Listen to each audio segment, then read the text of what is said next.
The most mind-blowing coincidences in history that can't be explained. King Umberto and his doppelganger. In late July 1900, King Umberto I of Italy decided to eat at a small restaurant in Monza. Juicy When the mustache. restaurant owner came to serve him, both men were shocked. The owner looked exactly like the king, so much so that they could have been twins. They're twins. As they talked, they discovered even more strange connections. They learned they had been born on the same day, in the same year, That's in the crazy, same town. bro. They were both named Umberto. The restaurant owner had married a woman named Margherita, the same name as King Umberto's queen. That's both men even had sons named Vittorio. Yo, bro, if this happened to you, I swear you'd be like, yo, the simulation's glitched out and it's crossovered and he's literally me without me being me. The king was amazed by all these similarities and invited the restaurant owner to an event the next day. But on July 29th, 1900, the restaurant owner was killed in a shooting accident. Bro, I don't understand how that could be that many coincidences. That's crazy. Like literally everything the same. That very same evening, King Umberto I was told about his double's death. Just hours later, while attending a public event, do you reckon the king killed the doppelganger because he realized, yeah, that only one of them can be in the world? Do you reckon? the king himself was shot and killed by an anarchist named Gaetano Bresci. Edgar Allan Poe... Wait. So one guy's killed... Well, we don't know if it's the same guy, but they both died? The king himself was shot and killed by an anarchist named Gaetano Bresci. Edgar Allan Poe's Richard Parker prediction.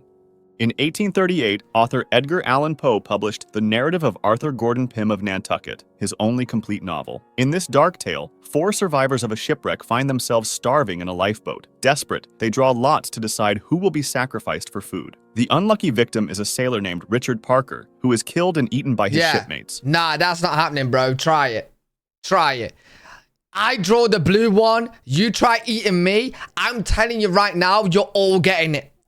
You might be able to eat me, but you're going to be half eaten too. I'm eating you too. There's no point. I'm telling you straight. Take me off this draw. This could have been just another of Poe's eerie tales, if not for what happened 46 years later. In 1884, a yacht called the Mignonette sank in the South Atlantic. 4 crew members survived and drifted in a small lifeboat for many days with no food or water. 3 of the men decided to kill and eat the 4th member of their crew, a 17-year-old cabin boy named Richard Parker. When the 3 survivors were rescued and returned to England, they were put on trial for murder and sentenced to 6 months in prison. During the trial, the eerie similarity to Poe's story stunned the public. Poe could not have known this would happen, as he died in 1849, 35 years before this incident took place. Edwin Booth... Wait, I'm a little bit confused to the coincidence. What was the coincidence? I'm a little confused. What was the coincidence? That the book was about it, but it was before? Oh, his name. Oh, they had the same name, same situation. Oh. And Robert Todd Lincoln. In the winter of 1864 to 1865, something incredible happened at a train station in Jersey City. Robert Todd Lincoln, the oldest son of President Abraham Lincoln, was waiting on a crowded platform when the train started moving. As people pushed forward, Robert fell into the gap between the platform and the moving train. Just in time, someone grabbed Robert's collar and pulled him to safety. This hero was Edwin Booth, a famous actor and supporter of the Union, the side that remained loyal to the U.S. government during the Civil War. Robert knew who the actor was and thanked him, but Edwin didn't know he had just saved the president's son. Edwin only found out later through a friend who worked with Robert. This knowledge would soon take on a tragic significance for Edwin. Just a few months after this rescue, on April 14, 1865, Edwin's younger brother, John Wilkes Booth, shot and killed President Lincoln at Ford's Theater. Think about that for a moment. One brother saved a Lincoln while the other killed a Lincoln.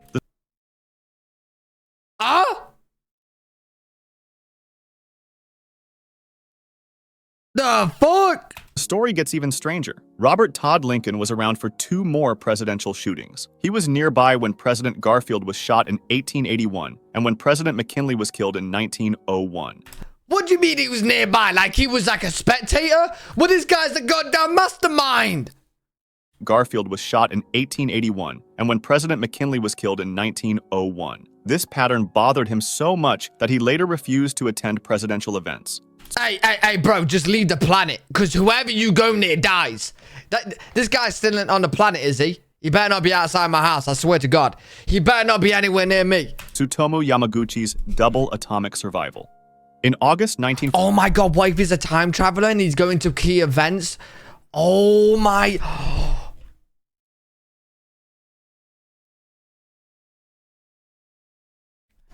What if he's a time traveler? He saved a Lincoln just because he wanted to. He's around for the key events to see them, right? Like, chat, if we could time travel, what would you do? You will go and see the crucial events. Do you know what I mean? You would. You'd be a spectator. Events. Tsutomu Yamaguchi's double atomic survival.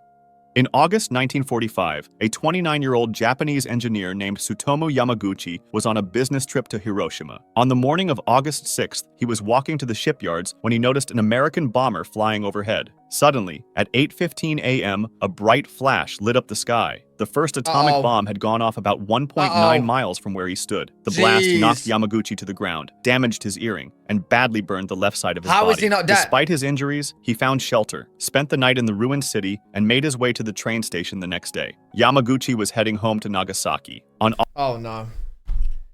Yo, you're telling me this guy literally gets nuked twice?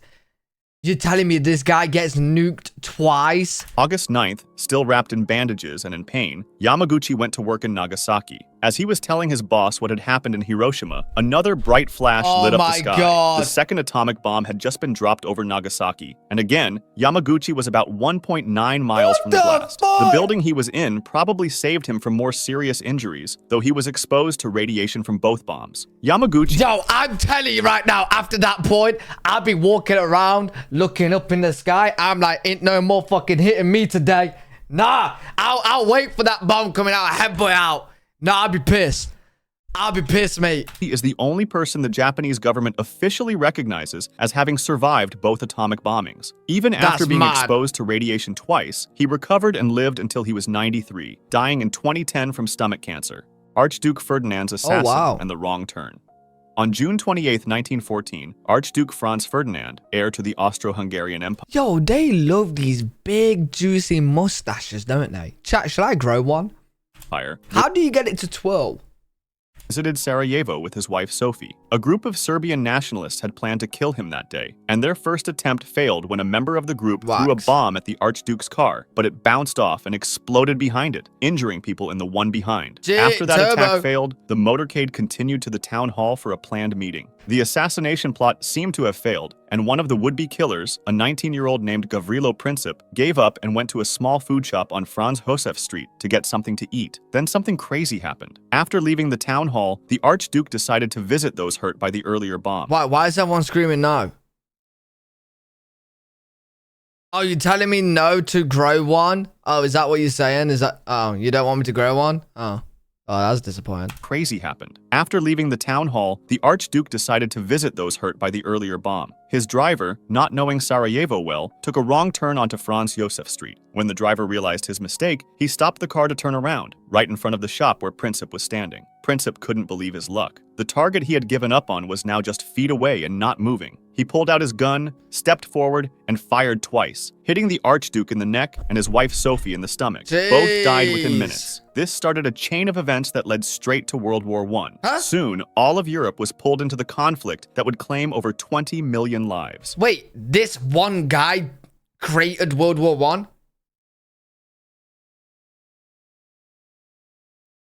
So he was gonna give up? And then we never had World War I. Hey, that's the butterfly effect right there. That's a butterfly effect. It's like, chat, this is the butterfly effect. Welcome, right? If I drop this brush, we don't know what's going to happen. It can cause mayhem. If I hold it, we don't know what's going to happen. Now I have the choice of the butterfly effect. I don't know what to do, genuinely. Like, I could drop this and the world will blow. But it don't happen instantly, but it might. We'll see. We'll see. We'll see what happens. A single wrong turn changed the course of the entire 20th century. The Jim twins' parallel lives. In 1979, two 39-year-old men named Jim met for the first time in Ohio. Jim Lewis and Jim Springer were identical twins, separated at just 4 weeks old and adopted by different families. What makes their story remarkable are the strange coincidences they discovered about their separate lives. Both Jims, without knowing about the other, had named their boys James.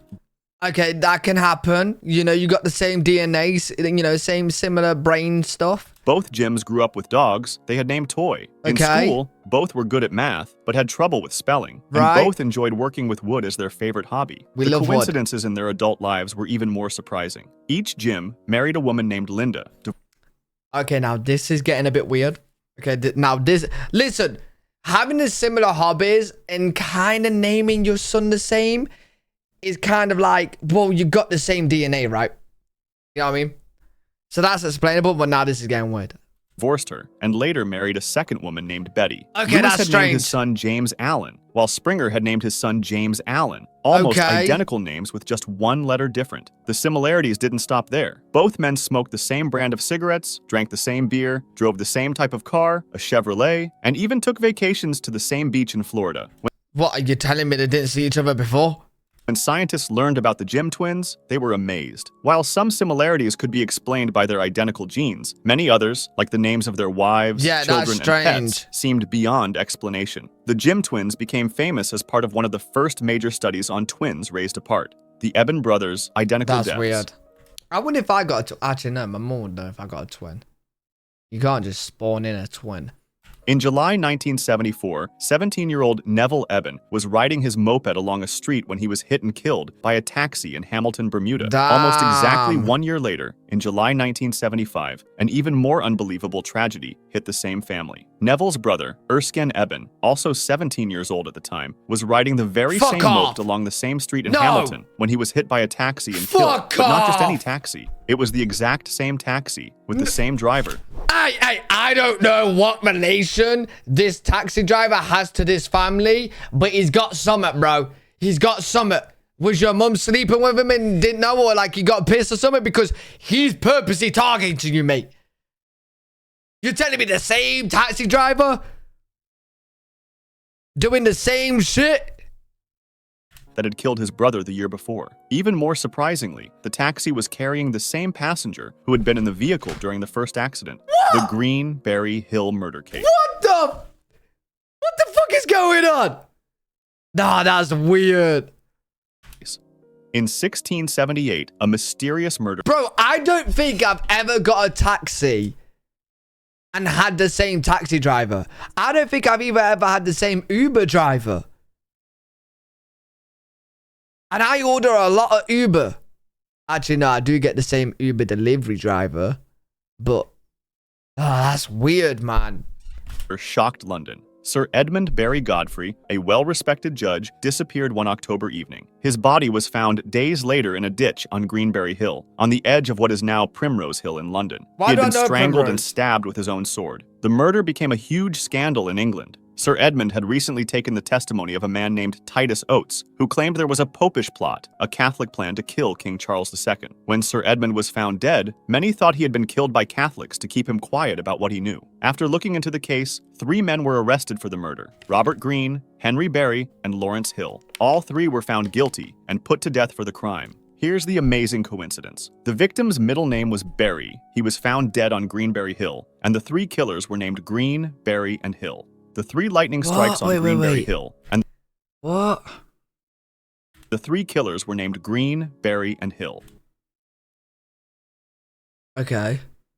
So what you're saying is this is a setup. This is a setup, yeah? The 3 lightning strikes on one family. In 1899, in a small town near Taranto in southern Italy, a terrible accident happened. A man named Rolla Primarda was standing in the backyard of his family home during a storm when he was suddenly struck by lightning and killed. About 30 years later, around 1929, lightning struck Rolla's son when he was standing in the same spot in the family's backyard during a storm. We'll move house. What we doing in the same spot? Just like his father before him, he died instantly. The family and... Bro, what's in that spot for the lightning to keep striking there? Neighbors were shocked by this incredible repeat tragedy. But the story gets even more unbelievable. On October 8th, Yo, if you tell me another family member goes to the same fucking spot, and bro, I'm gonna lose it. I'm gonna lose it. 1849, Rolla Primarda's grandson, who was named after his grandfather, was standing in that exact same spot in the family yard. Why? Bro, why? Bro, do you not see the coincidence beforehand? And you're like, yeah. Like, bro, come on. He's definitely tempting it here. He has to be tempting it here. He's like, they're like, oh, you took my dad and granddad, but you ain't gonna take me. Like, bro, what are you doing? Do you know what I'm saying? That's crazy. A storm was brewing, and amazingly, a lightning bolt struck him too. The third generation of the family had been killed in exactly the same way, in exactly the same place. What the 3 generations of men from the same family. Yo, what is under this piece right here for this lightning to keep hitting here so strong? Like, there's gotta be something buried or something like attracting the lightning, right? All killed by lightning while standing in the same spot over a 50-year period. The chances of being struck by lightning once in a lifetime are already very small. The chances of 3 related men being struck and killed in the same place over 3 generations are almost impossible to calculate. The Primarda family case was reported in newspapers and later included in books about strange coincidences. Yo, note taken, yeah? Do not stand in a spot where 2 of your family members already died. You gotta leave that by that chance, by that point. Mark Twain and Halley's Comet. Mark Twain was born on November 30th, 1835. Someone put a curse on him? Probably. That's very, very, very bad luck. The same night that Halley's Comet was passing by Earth. The famous comet passes by Earth roughly once every 76 years. Throughout his life, Twain was interested in this link to the comet. As he grew older and the comet's return got closer, he began to feel a special connection between his life and the comet. In 1909, when he was 74 years old, Twain made an eerie prediction about his own death. I came in with Halley's Comet in 1835. Twain said. It is coming again next year, and I expect to go out with it. Twain's prediction came true. On April 21st, 1910, Mark Twain died of a heart attack at his home in Connecticut. This was just one day after Halley's Comet reached its closest point to the sun on that visit, becoming visible from Earth once again. The comet appeared most recently in 1986 and is scheduled to appear again in 2061. Adams and Jefferson. Yo, the thing with this, though, like, he could have done it himself. Like, he sounds very connected and he wanted to go out when his comet was here. So he could have been sat there waiting for the comet, seen the comet, said his farewells, and then off he's done. Like, you know what I mean? Like, took something or... Person dying on July 4th. On July 4th, 1826, John Adams, the second president of the United States, and Thomas Jefferson, the third president, both died. Even more remarkably, it was the 50th anniversary of the Declaration of Independence. Both men had helped create the Declaration. Jefferson wrote most of it, while Adams was one of its strongest supporters in the Continental Congress. These two founding fathers had once been friends, then became political rivals, and later became friends again in their old age through letters. As Adams was dying at his home in Massachusetts, his last words were, "Thomas Jefferson survives." What he didn't know was that Jefferson had already died hours earlier at his home in Virginia, about 500 miles away. News traveled slowly in 1826, so when many Americans heard about both deaths at the same time, they were amazed by the timing. The coincidence becomes even more surprising when you consider that 5 years later, on July 4th, 1831, James Monroe, the 5th President of the United States, also died. This meant that 3 of the first 5 American presidents all died on July 4th. Robertson's Titanic prediction. Hey, yo, I bet you from that point onwards, every single president locked themselves away on July the 4th. Jesus Christ. If I was a president, I'm going to a literal bubble wrapped room. There's soft cushion. Give me the bubble wraps, suit. I'm avoiding July 4th. Fiction. In 1898, 14 years before the Titanic disaster, an American author named Morgan Robertson wrote a story called Futility, or The Wreck of the Titan. This story was about a huge luxury ship called the Titan that sank after hitting an iceberg in the North Atlantic. The similarity... Wait, isn't that the Titanic? What is the Titan doing copying the Titanic, bro? I don't see a movie about the Titan. Luxury ship called the Titan that sank after hitting an iceberg in the North Atlantic. The similarities between Robertson's fictional story and the real Titanic tragedy that happened in April 1912. Oh, it's a fictional story before. are incredible. Robertson's Titan was described as the largest ship of its day at about 800 feet long, very close to the Titanic's 882 feet. Both ships had 3 propellers and could go very fast. The made-up Titan could travel at 25 knots, while the real Titanic was moving at about 22.5 knots when it hit the iceberg. Both ships were called unsinkable, and both had too few lifeboats for everyone on board. Hey, well, a little birdie told me,